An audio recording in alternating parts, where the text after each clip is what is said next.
মৰমৰ ছাত্ৰ ছাত্ৰীসকল, মই আজি নৱম শ্ৰেণীৰ গণিত বিষয়ৰ তোমালোকক মৰিগাঁও ডিষ্ট্ৰিক্টৰ এখন তোমালোকৰ প্ৰশ্ন পেপাৰ ভিডিঅ' আকাৰে দিবলৈ গৈছোঁ আৰু ইয়াৰ প্ৰতিটো প্ৰশ্ন মই তোমালোকক কৰাই যাম। ইয়াত মই তোমালোকৰ আগতে তোমালোকৰ 45টা কুৱেশ্যন 1 নম্বৰৰ প্ৰশ্ন তোমালোকক কৰাই দিছোঁ। গতিকে যদি কোনোবাই মোৰ আগৰ ভিডিঅ' নাই চোৱা, এইটো ভিডিঅ'ৰ লিংকত তোমালোকে মোৰ আগৰ ভিডিঅ' চাব পাৰিবা। এতিয়া আমি তোমালোকৰ প্ৰশ্নটো দেখুৱাই দিব বিচাৰিছোঁ কি প্ৰশ্ন আহিছিলে তেওঁলোকৰ। ইয়াত দিয়া আছে প্ৰথম 46 প্ৰশ্ন নম্বৰটো আহিছিলে তোমালোকৰ কি 6√5 √5ক 2√5ৰে পূৰণ কৰা। একেবাৰে সহজ প্ৰশ্ন আহিছিলে। গতিকে তোমালোকে যদি এইদৰে প্ৰশ্ন আহে তোমালোকে কিদৰে কৰিবা? প্ৰথমতে তোমালোকে লিখিবা কি, যিহেতু তোমালোকে সমাধানটো লিখি ল'বা। কি লিখিবা? সমাধান লিখি ল'লা। ইয়াৰ পিছত কি কৰিবা? 6√5 পূৰণ 2√5 দিবা। এইদৰে কৰিবা। আৰু তোমালোকে জানা যে 6 দুগুণ কিমান হয়? 12 হয়। 12 লিখিবা। আৰু √5 দুটা পূৰণ কৰিলে কিমান হয় সেইটো তোমালোকে জানা যে √5 দুটা পূৰণ কৰিলে 5 হয়। এতিয়া তোমালোকে 12 আৰু 6 পূৰণ কৰি দিবা। 6 12 কেনে হ'ব? 60 হ'ব। 5 12 60 হ'ব। 5 12 60। গতিকে তোমালোকে উত্তৰ 60 লিখিব পাৰিবা। ইমানটো লিখিলে তোমালোকে 2 নম্বৰ পাই যাবা। ইয়াৰ পিছত নেক্সট প্ৰশ্নটো তোমালোকে কি দিছে? 47 নম্বৰ প্ৰশ্নটো চাবা। যদি x = তোমালোকৰ -1 তেন্তে বহুপদ 5x - 4x² + 3 মান নিৰ্ণয় কৰা। গতিকে তোমালোকৰ কি মান দিয়া আছে প্ৰথমতে লিখিবা। প্ৰথমতে তোমালোকে লিখিবা সমাধান। সমাধান লিখিলা আৰু তোমালোকৰ কি দিয়া আছে লিখি ল'বা। ইয়াত মানটো কি দিয়া আছে? তোমালোকৰ দিয়া আছে মানটো তোমালোকৰ x = তোমালোকক দিয়া আছে -1। কাৰ ভেলু ওলাব কৈছে? তোমালোকৰ ইয়াৰ ভেলু ওলাব কৈছে। গতিকে তোমালোকে এই মানটো লিখিবা 5x - 4x² + কি দিবা? 3 দিবা। এতিয়া তোমালোকে কি কৰিব চোৱা, ইয়াত দিলোঁ 5 আৰু এই xৰ মানটো কি আছে? -1 আছিলে। গতিকে তোমালোকে ইয়াত কি বহাবা? ইনটু পূৰণ চিন দিবা, -1 বহাবা। আকৌ -4 ইনটু ইয়াৰ মানটো তোমালোকে কি পালা? মাইনাছ পালা xৰ মানটো। গতিকে ইয়াত -1 দিবা আৰু কি দিবা? ওপৰত স্কোৱাৰ আৰু প্লাছ কি দিবা? তোমালোকে 3 দিবা। একেবাৰে সহজ। চোৱা প্লাছে মাইনাছে কি হ'ব? -5 হ'ব। আৰু ইয়াত মাইনাছ কেইটা হৈ গ'ল? ইয়াত এটা আছে আৰু ইয়াত তোমালোকৰ মাইনাছ কেইটা আছে? 2টা। সৰ্বমুঠ মাইনাছ তোমালোকৰ কেইটা হ'ব? ইয়াত 2টা, ইয়াত এটা 3টা। 3টা হ'লে তোমালোকৰ মাইনাছে লিখিব পাৰিবা। 1 2টা পূৰণ কৰিলে তোমালোকৰ কিমান হ'ব? 1 2টা পূৰণ কৰিলে 1 হয়। 1ৰ লগত 4 পূৰণ কৰিলে 4 হ'ব। গতিকে -4 আৰু প্লাছ কি দিবা? 3। এতিয়া তোমালোকে চোৱা -5 আৰু -4 যদি প্লাছ কৰি দিওঁ -9 হ'ব আৰু প্লাছ কি দিবা? তোমালোকে 3। গতিকে এতিয়া তোমাৰ এটা -9 আছে, এটা +3 আছে। গতিকে তোমালোকে মাইনাছ কৰিব লাগিব। মাইনাছ কৰিলে তোমালোকৰ কি হ'ব? 6 আৰু ডাঙৰ ৰাশিৰ আগত তোমালোকৰ মাইনাছ আছে। গতিকে উত্তৰ কি বহাব? -6 বহাব লাগিব। এইটো হৈ গ'ল তোমালোকৰ আনচাৰ। মই 2টা প্ৰশ্ন কৰাই দিলোঁ। ইয়াৰ পিছত আকৌ 3 নম্বৰ প্ৰশ্ন 48 নম্বৰ প্ৰশ্নটো চাবা তোমালোকে। যদি তোমালোকৰ 3 4 বিন্দুটো 3y ax + 7 সমীকৰণৰ লেখত থাকে তেনেহ'লে a ৰ মান কিমান? গতিকে মনত ৰাখিবা এইটো হৈছে তোমালোকৰ x ৰ মান, এইটো হৈছে তোমালোকৰ y মান আৰু ইয়াৰ সমীকৰণটো উলিয়াব গৈছে। গতিকে তোমালোকে প্ৰথমতে কি কৰিবা? প্ৰথমতে লিখিবা সমাধান। সমাধান লিখিলোঁ। মই কি দিলোঁ চোৱা, x ৰ মানটো কিমান পালোঁ মই লিখি ল'ম।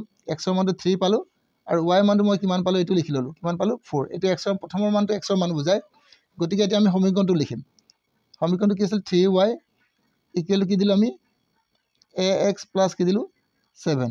গতিকে এতিয়া কি কৰিম চোৱা, 3y মানটো কিমান পালোঁ? আমি 4 পালোঁ। গতিকে ইয়াত 4 বহাই দিম আৰু প্লাছ a ইয়াত ইকুৱেল দিম। ইয়াত সমান চিন আছে, প্লাছ নাই সমান চিন আছে। গতিকে a মানটো a দিলোঁ আৰু x ৰ মানটো আমি কিমান পালোঁ? 3 পালোঁ। গতিকে 3 বহাই দিম আৰু প্লাছ কি দিম?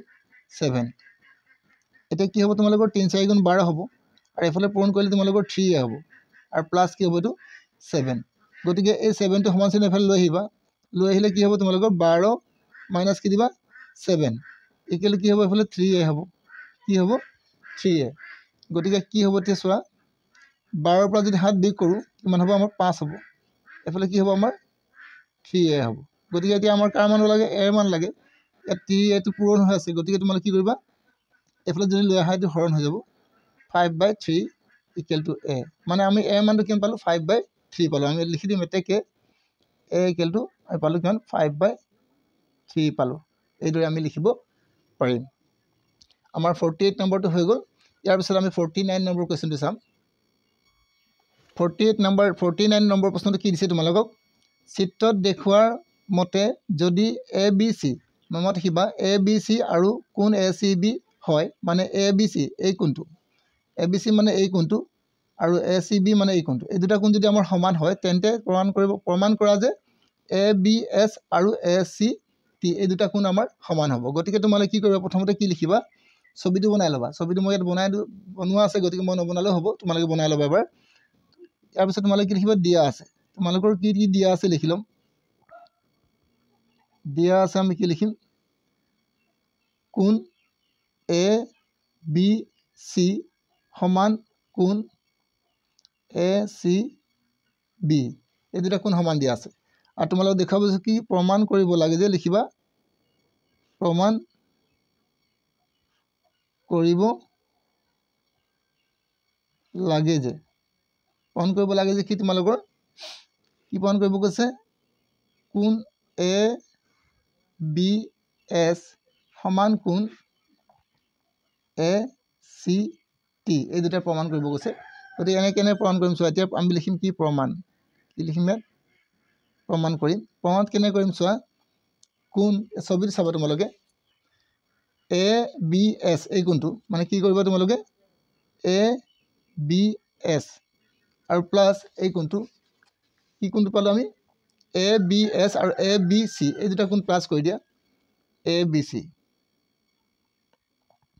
এই দুটা কোণ প্লাছ কৰিলে কি হ'ব চোৱা এই কোণটো আৰু এই কোণটো প্লাছ কৰিলে আমাৰ ৰৈখিক জুৰীয়া কোণ হ'ব গতিকে এইকেইটা কি হৈছে আমি 180 ডিগ্ৰী লিখিম 180 ডিগ্ৰী কেলে লিখিলোঁ আমি লিখিম ইয়াত ৰৈখিক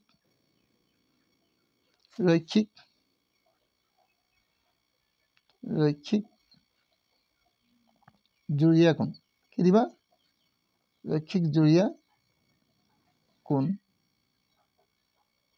বা তোমালোকে কি লিখিব পাৰিবা সৰল কোণ কি লিখিব পাৰিবা সৰল কোণ এইদৰে তোমালোকে লিখিব পাৰিবা যিকোনো এটা লিখিলে হ'ব মই দুটা লিখি দিছোঁ এইটো তোমালোকে 1 নম্বৰ সমীকৰণ দিবা নামটো কি দিবা 1 নম্বৰ সমীকৰণ দিলা ইয়াৰ পিছত আকৌ কি কৰিম আমি চোৱা আকৌ আমি কি কৰিম এফালেও কি কৰিম এতিয়া এ চি টি এই কোণটো মানে এ চি টি ভালকৈ বুজি লোৱা কোণ এ চি টি মনত ৰাখিবা এ চি টি মানে যিটো কোণৰ কথা কৈছে সেই কোণটো মাজত ৰাখিছোঁ আৰু এ চি বি এই দুটা কোণ যদি যোগ কৰোঁ মই কোণ কি দিম এ চি বি এই দুটা কোণ যোগ কৰিলে আমাৰ কি হ'ব একেই হ'ব 180 ডিগ্ৰী হ'ব এইটো হ'ব আমাৰ কি একেই সৰল কোণ কি লিখিম সৰল কোণ লিখিব পাৰে নতুবা তোমালোকে কি লিখিব পাৰিবা ৰৈখিক জুৰীয়া কোণ লিখিবা এইটো কেই নম্বৰ দিবা 2 নম্বৰ এতিয়া তোমালোকে কি কৰিব চোৱা এতিয়া 1 আৰু 2 পৰা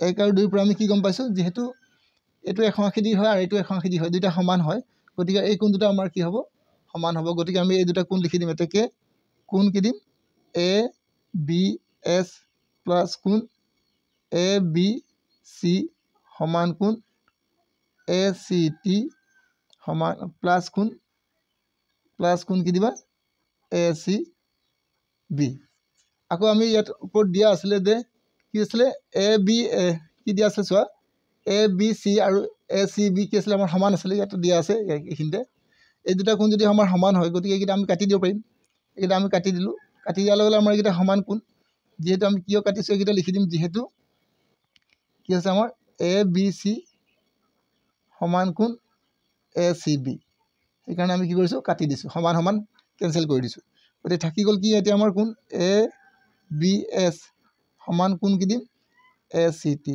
গতিকে আমাক এইটোৱে প্ৰমাণ কৰিব গৈছিলে যে এ বি এছ আৰু এ চি টি কি হয় সমান হয় গতিকে এটা আমাৰ প্ৰমাণ কৰা হৈ গ'ল আমি লিখিম হেন্স কি দিম প্ৰুফ লিখি দিম এইচ প্ৰুফ লিখি দিছোঁ মই তোমালোকে হেন্স প্ৰুফ লিখিব পাৰিবা বা প্ৰমাণ কৰা হ'ল বুলি লিখিব পাৰিবা এইটো হৈ গ'ল তোমালোকৰ 49 কুৱেশ্যন নম্বৰটো ইয়াৰ পিছত তোমালোকৰ 50 কুৱেশ্যন নম্বৰ কি আহিছে চাওঁ 50 নম্বৰ প্ৰশ্নটো তোমালোকৰ আহিছিলে কি এটা ত্ৰিভুজৰ দুটা বাহুৰ মাপ 8 চেণ্টিমিটাৰ আৰু 11 চেণ্টিমিটাৰ হ'লে আৰু পৰিসীমা তোমালোকৰ 32 চেণ্টিমিটাৰ হ'লে তেনেহ'লে ত্ৰিভুজটোৰ কালি ওলোৱা ত্ৰিভুজৰ কালি উলিয়াবলৈ হ'লে তোমালোকে প্ৰথমতে কি জানিব লাগিব ত্ৰিভুজটোৰ বাহুবিলাকৰ দৈৰ্ঘ্য গম পাব লাগিব গতিকে তোমালোকে কি দিয়া আছে লিখি ল'বা প্ৰথমতে তোমালোকে লিখিবা ইয়াত সমাধান ইয়াৰ পিছত কি কৰিবা চোৱা সমাধান লিখাৰ পিছত তোমালোকে বাহুবিলাকৰ মাপ দিয়া আছে ত্ৰিভুজৰ প্ৰথম বাহুটোক আমি এ বুলি কওঁ আৰু দ্বিতীয় বাহুটোক আমি বি বুলি কওঁ আৰু তৃতীয় বাহুটোক চি বুলি কওঁ কথাটো মনত ৰাখিবা তোমালোকে ইয়াত লিখিবা এতিয়া দিয়া আছে বা তোমালোকে এইদৰে লিখা দিয়া আছে আমাৰ কি প্ৰথম বাহু কিমান পাইছোঁ আমি এ পাইছোঁ এ বাহুৰ মানটো কিমান পাইছোঁ প্ৰথম বাহু পাইছোঁ আমি 8 সেন্টিমিটাৰ আৰু দ্বিতীয় বাহু পাইছোঁ কিমান আমি 11 সেন্টিমিটাৰ আৰু তোমালোক কি দিছে পৰিসীমা দিছে গতিকে আমি পৰিসীমাটো লিখি লম পৰিসীমা কিমান দিছে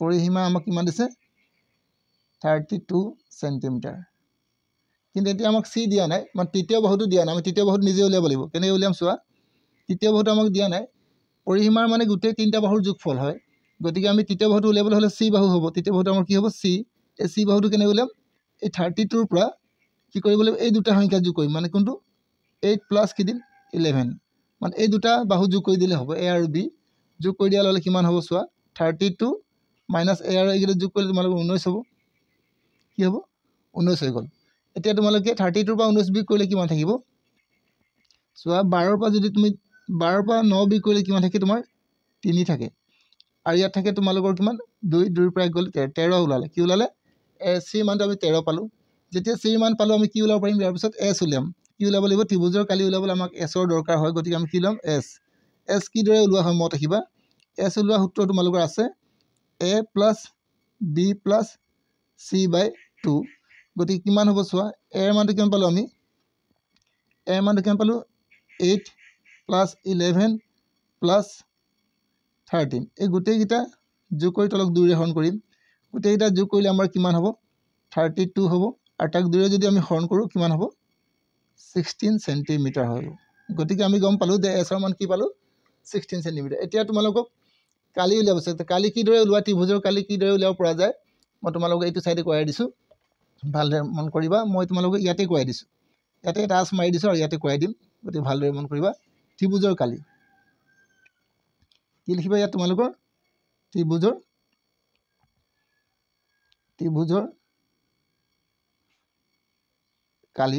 কালি কিদৰে ওলোৱা চোৱা ত্ৰিভুজৰ কালি সূত্ৰটো এইটো আছিলে কি দিবা s into s minus a এইটো হিৰণৰ ফৰ্মুলা হয় s minus b s minus c গতিকে তোমালোকে কি পাব চোৱা এছৰ মানটো কিমান পালে চাই লোৱা প্ৰথমতে এছৰ মানটো তোমালোকে কিমান পালে 16 আৰু 16 মাইনাছ কি দিবা এ মান পাইছে তোমালোকে 8 আৰু 16 মাইনাছ বি মান পাইছে তোমালোকে 11 আৰু 16 মাইনাছ কি দিবা তোমালোকে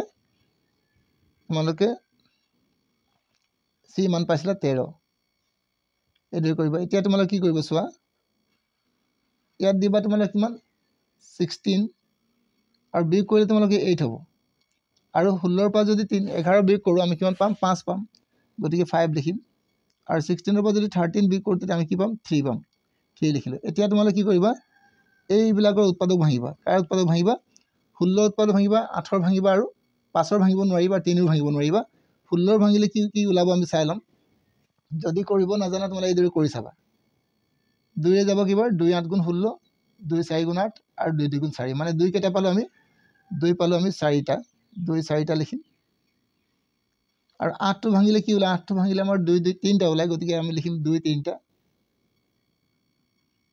আৰু 5 পূৰণ 3 এতিয়া তোমালোকে চাবা এই দুটা আৰু দুটা এই দুটাৰ বৰ্গমূল ল'লে তোমাৰ কি হ'ব এটা হ'ব এটা 2 আৰু এটা 2 আৰু যিবিলাকৰ এটা বৰ্গ জোৰ নাই সেইবিলাক ভিতৰত থাকিব গতিকে কি হ'ব তোমালোকৰ 2 × 5 × 3 থাকিব এতিয়া তোমালোকৰ কিমান হ'ব এইটো চোৱা 2 2 গুণ 4 4 2 গুণ 8 8 আৰু √30 হ'ব কি হ'ব √30 সেন্টিমিটাৰ স্কয়াৰ গতিকে এইটোৱে তোমালোকৰ শুদ্ধ উত্তৰ হ'ব অলপ অংকটো দীঘল হৈছে কিন্তু উপায় নাই ইমানখিনি কৰিবই লাগিব ইয়াৰ পিছত তোমালোকৰ নেক্সট প্ৰশ্ন 51 কুৱেশ্যন নম্বৰটো কি দিছে চাওঁ 51 প্ৰশ্ন তোমালোকৰ দিছে 14 সেন্টিমিটাৰ ব্যাসৰ গোলক এটাৰ পৃষ্ঠকালি ওলাব গৈছে গতিকে তোমালোকৰ কি দিয়া আছে লিখি ল'বা ব্যাস কিমান দিয়া আছে প্ৰথমতে সমাধান লিখি ল'বা প্ৰথমতে অংকটো কৰোঁতে তোমালোকে সমাধান বুলি লিখি ল'বা ফাৰ্ষ্ট টাইম তাৰপিছত তোমালোকে লিখিবা দিয়া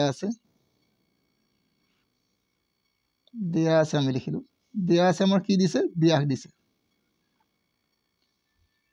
দিছে আমাক ডি ব্যাসক ডি বুলি কয় 14 সেন্টিমিটাৰ মনত ৰাখিবা 14 সেন্টিমিটাৰ দিছে কিন্তু আমাক কি ওলাইছে গোলকৰ কালি ওলাইছে কালি ওলাবলৈ হ'লে আমাক ব্যাসাৰ্ধ লাগে গতিকে এতেকে আমি ইয়াৰ ব্যাসাৰ্ধ কিমান হ'ব উলিয়াই ল'ম ব্যাসাৰ্ধ কিমান হ'ব ব্যাসৰ আধা হ'ব গতিকে r ইকুৱেল টু কি দিলোঁ আমি 7 আৰু ব্যাসাৰ্ধ কি বুলি কয় r বুলি কয় ৰেডিয়াছ বুলি কয় গতিকে আমি ব্যাসাৰ্ধ r লিখিলোঁ এতেকে গোলকটো কি ওলাব গৈছে পৃষ্ঠকালি তো গোলকৰ পৃষ্ঠকালি সূত্ৰ তোমালোকে জানিব লাগিব এতেকে মই ইয়াত লিখি দিছোঁ চোৱা গোলকৰ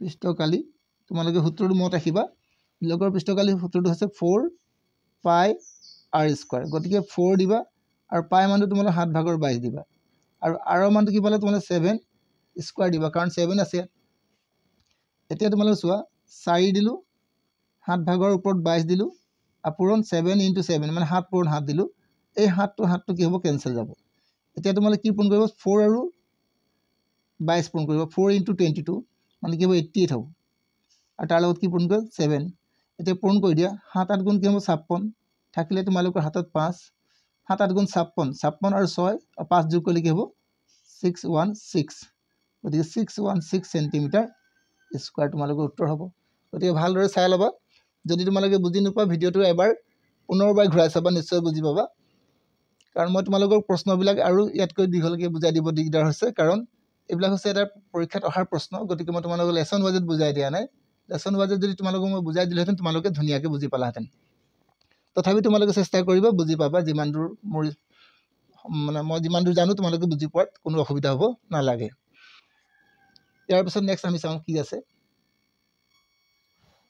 ইয়াৰ পিছৰ প্ৰশ্ন তোমালোকৰ 52 নম্বৰ প্ৰশ্নটো কি দিছে মাহেকীয়া গোট পৰীক্ষাত এজন ছাত্ৰই লাভ কৰা নম্বৰ শতাংশ এনে ধৰণৰ গোট পৰীক্ষা প্ৰথম গোটত তেওঁ পাইছে 69 নম্বৰ দ্বিতীয় গোটত পাইছে 71 তৃতীয় গোটত 73 আৰু চতুৰ্থ গোটত 68 আৰু পঞ্চম গোটত তেওঁ 74 পাইছে এতিয়া তোমাৰ প্ৰশ্ন কি সুধিছে ইয়াত চাওঁ গোটৰ পৰীক্ষা আৰু লাভ কৰা শতাংশৰ হাৰ ওপৰৰ তালিকাৰ ভিত্তিত 70% ওপৰত নম্বৰ লাভ কৰা ছাত্ৰজনৰ সম্ভাৱিতা নিৰ্ণয় কৰা মানে 70% কৈ বেছি নম্বৰ পোৱা ছাত্ৰৰ সম্ভাৱিতা কিমান হ'ব গতিকে তোমালোকে চাবা যে প্ৰথমতে লিখি ল'বা আমাৰ কিমান কিমান পাইছিলে নম্বৰ লাভ তেওঁলোকে কিমান পাইছে 70% কৈ কি বেছি কিমান মুঠ আমাৰ কি আছিলে পৰীক্ষা কেইটা আছে মুঠ পৰীক্ষা আছে আমাৰ 4টা গতিকে আমি লিখিম মুঠ পৰীক্ষা দিয়া আছে লিখি ল'ম দিয়া আছে আমি কি লিখিম মুঠ পৰীক্ষা কেইটা আছে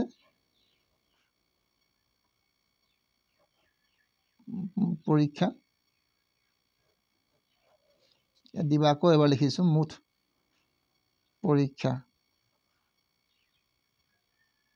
পৰীক্ষা আছে কেইটা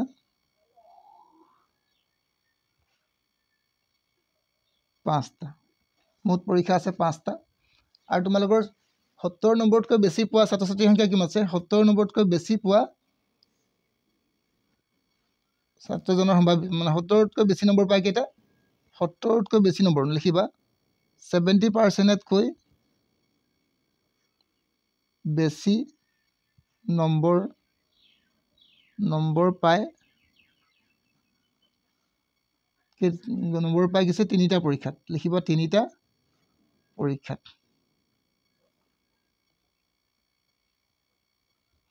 পৰীক্ষাত 70 নম্বৰতকৈ বেছি নম্বৰ পায় এতিয়া 70% ওপৰত নম্বৰ লাভ কৰা সম্ভাৱিতা ওলাব আছে গতিকে লিখিবা এতেকে 70% ওপৰত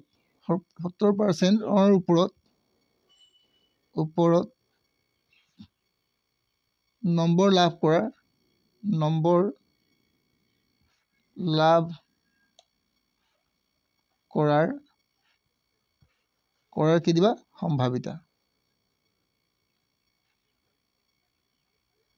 সম্ভাৱিতা কিমান হ'ব তোমালোকৰ চাবা কেইটা আছিলে 5টা আছিলে মুঠ আছিলে 5টা আৰু 70তকৈ কিমান পাইছে 3 গতিকে তোমালোকৰ সম্ভাৱিতা হ'ব 5/3 কটাকটি কৰিব নোৱাৰিবা এইটোৱে তোমালোকৰ উত্তৰ লিখি থবা এইখিনি আছিলে তোমালোকৰ 1 মাৰ্কছৰ কোৱেশ্যন 1 মাৰ্কছৰ নহয় 2 মাৰ্কছৰ প্ৰশ্ন এতিয়া আৰু এটা প্ৰশ্ন আছে তোমালোকৰ আৰু এটা চাই লওঁ সেই প্ৰশ্নটো হৈছে তোমালোকৰ 53 নম্বৰ এইটো তোমালোকৰ 2 নম্বৰ প্ৰশ্নই আছিলে গোটেইকেইটা 1 আৰু 2 ৰ মাজত 4টা পৰিমেয় সংখ্যা লিখা এইটো একেবাৰে সহজ প্ৰশ্ন গতিকে তোমালোকে কি কৰিবা প্ৰথমতে লিখিবা তোমালোকে প্ৰথম কাম তোমালোকে সমাধান বুলি লিখি ল'বা লিখিলা তাৰপিছত লিখিবা 1 আৰু 2 ৰ মাজত কেইটা লিখিব 4টা গতিকে তোমালোকে লিখিবা প্ৰথমতে 1 সমান চিন দিবা আৰু ইয়াতো এনেকৈ চিন দিবা আৰু ইয়াত দিবা তোমালোকে 2 আৰু ইয়াত দিবা এইদৰে চিন এতিয়া চিন দিয়াৰ পিছত চাবা তোমালোকে কি কৰিব কৈছে ইয়াত 1 আৰু 2 ৰ মাজত কেইটা লিখিব কৈছে 4টা যদি 4টা লিখিব কয় তেতিয়া তোমালোকে কি কৰিবা এটা 1 বঢ়াবা মানে 5 কৰিবা তলত 5 দিবা ইয়াত আৰু ওপৰত কিমান দিবা পিছত দিবা ইয়াতো তোমালোকে কি দিবা এটা 5 দিবা যদি তোমালোকৰ 4টা ওলাব কয় 5 দিবা আৰু 5 টো ইয়ালত পূৰণ কৰি 5 দুগুণ কি হ'ব 10 হৈ গ'ল আৰু 5 এগুণ 5 গতি চোৱা ইয়াৰ মাজত আমি সংখ্যা দেখি নাই পোৱা 1 আৰু 2 ৰ মাজত আমি সংখ্যা দেখা নাই কিন্তু আমি 5 ভাগৰ 5 আৰু 5 ভাগৰ 10 ৰ মাজত আমি সংখ্যা দেখি পাইছো গতিকে আমি ইয়াৰ মাজৰ 4টা সংখ্যা আমি লিখি দিম এতেকে 1 আৰু কি লিখিবা 1 আৰু 2 ৰ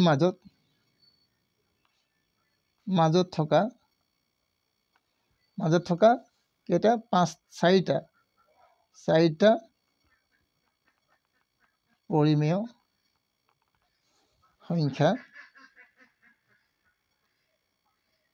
সংখ্যা হ'ল তোমালোকে লিখিবা 5 ভাগৰ 6 লিখিবা আৰু লিখিবা 5 ভাগৰ 8 লিখিবা আৰু 5 ভাগৰ কি লিখিবা 9 এইকেইটা তোমালোকৰ 4টা সংখ্যা ওলালে গতিকে এইকেইটাই তোমালোকৰ হ'ব ইয়াৰ উত্তৰ ইয়াৰ পিছত তোমালোকৰ সেকশন সি তোমালোকৰ কিছুমান প্ৰশ্ন দিয়া আছে গতিকে মই সেকশন সিৰ প্ৰশ্নখিনি তোমালোকক এতিয়া নকৰাও নেক্সট তোমালোকৰ ভিডিঅ'ত মই সেকশন সিৰ প্ৰশ্নবিলাকো কৰাই দিম গতিকে তোমালোকে ভালদৰে মোৰ ভিডিঅ'বোৰ একাধিক্ৰমে চাই যাবা মই তোমালোকক যিমান পাৰোঁ পৰীক্ষাৰ কাৰণে এবাৰ কমন প্ৰশ্ন বাছি দিবলৈ চেষ্টা কৰিছোঁ গতিকে তোমালোকে সেই প্ৰশ্নবিলাকো চাবা যাতে তোমালোকে পৰীক্ষাত ভাল নম্বৰ পাবলৈ সক্ষম হ'বাই আৰু যদি তোমালোকে একেবাৰে কৈছোঁ যদি তোমালোকে মোৰ চেনেলটো ভাল পাইছা বা তোমালোকে যদি উপকৃত হ'ব পাৰিছা তেতিয়াহ'লে মোৰ চেনেলটো এবাৰ লাইক কৰিবা শ্বেয়াৰ কৰিবা আৰু ছাবস্ক্ৰাইব কৰিবা আজিলৈ মই তোমালোকে ইমানতে এৰিছোঁ নেক্সট ভিডিঅ'ত আকৌ লগ পাম